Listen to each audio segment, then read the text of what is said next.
Welcome back, guys, and the purpose of today's video is talking about Willy Adames signing with the San Francisco Giants for a 7-year, $182 million contract. Obviously pending a physical, and I believe Jeff Passan was the first to report it. In short, I really like this move for the Giants, and I really like the addition they made. Obviously, we're going to get into that and more. And before I kind of started diving into the Willy Adames stuff, like the Juan Soto sweepstakes has just been crazy. Nobody really knows what's going on.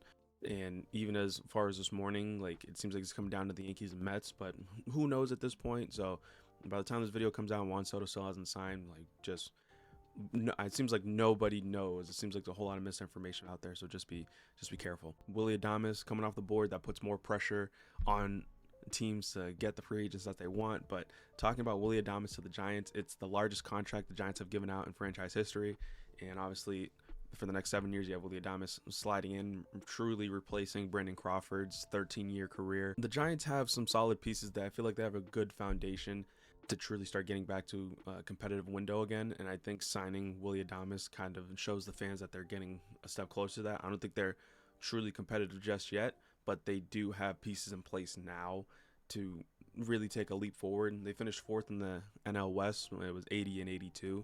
But usually when you have teams fighting around the 500, it could be a predecessor. You could kind of see glimpses that they can kind of get to where they want to be. And a pretty ultra competitive NL West, really. Like, yeah, you got the Dodgers, but the Diamondbacks are still a really good team.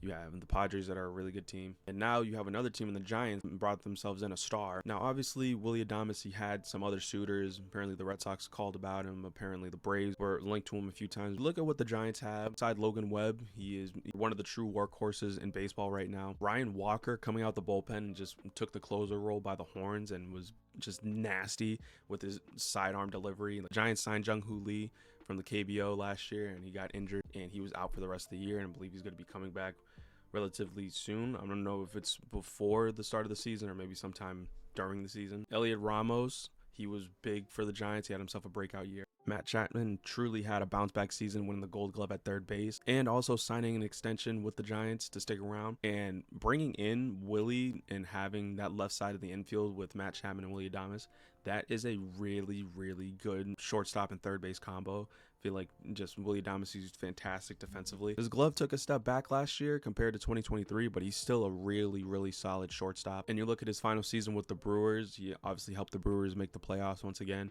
and he had career highs in home runs and RBIs. It's the first time in his career he finished top 10 in MVP voting in the National League. Ever since he got traded to the Brewers back in 2021, he has been a 3-win player, and he's been easily the best player on the Brewers. Willy Adames, he brings power, he brings a good glove at shortstop, pretty much makes the infield defense fantastic for the Giants. Obviously, you have the platoon with Wilmer Flores and Lamont Wade Jr. at first base. Tyler Fitzgerald, he had himself a solid season in 96 games. He showcased some good power, and he had himself a decent glove. The sample size that he had last year, he played in 96 games, so I think that's a decent sample size. 15 home runs and 17 stolen bases, that's pretty good production. Sliding him over to second base and giving Willy that shortstop role, I feel like their infield defense is just going to get better. Like, overall, Thairo Estrada, he was the second baseman for the Giants the last couple of seasons, and it seems like they're probably going in a different direction obviously now. Thomas's spray chart in Oracle Park, it looks like he would have gotten a couple more of those fly ball outs, would have been over and out for home runs, but obviously I believe that's for if he played the entire season at Oracle Park. I think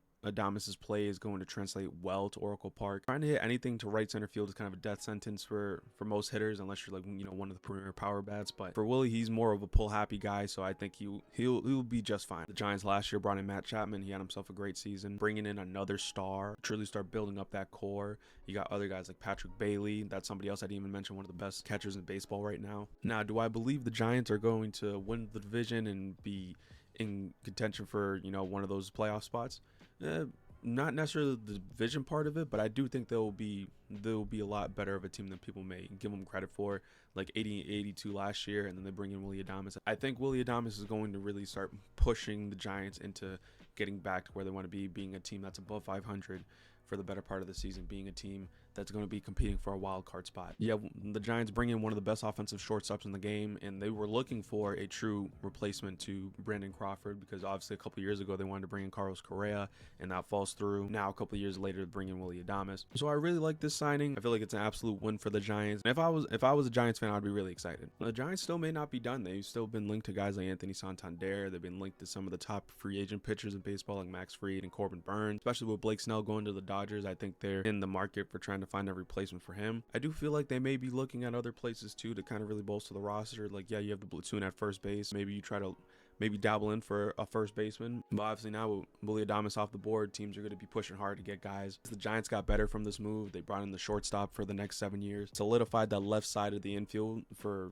years and years to come. And I think the Giants are going to be pretty good this year. Or at the very least, they're going to be real fun to watch. Buster Posey has done a great job. Buster Posey's making a good first impression as the Giants' GM. I wanted to touch upon other players that signed. Obviously, Tyler O'Neill signed with the Orioles. He had himself a really good season. The one and only season with the Red Sox. We got him back on track. Santander is not coming back, or they're not looking to bring him back, because obviously you can move Colton Cowser out to right field. He had himself a really good first season. Or keep him in left and move Tyler O'Neill to right. Have Tyler O'Neill DH some days too.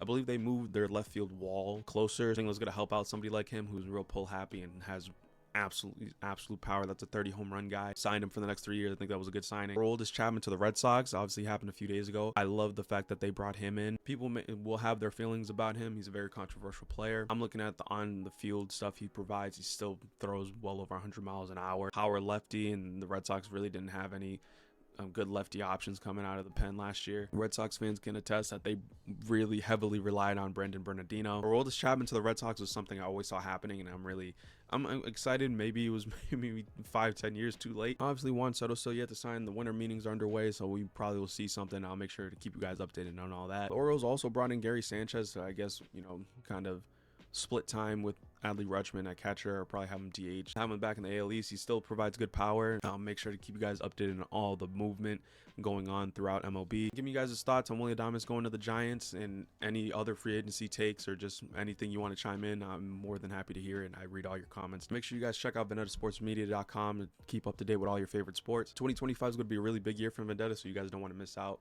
Show support. Go check out our website. Keep it here for more MLB free agency, and keep it here for all your favorite sports. It's Vendetta. I'll catch you guys later.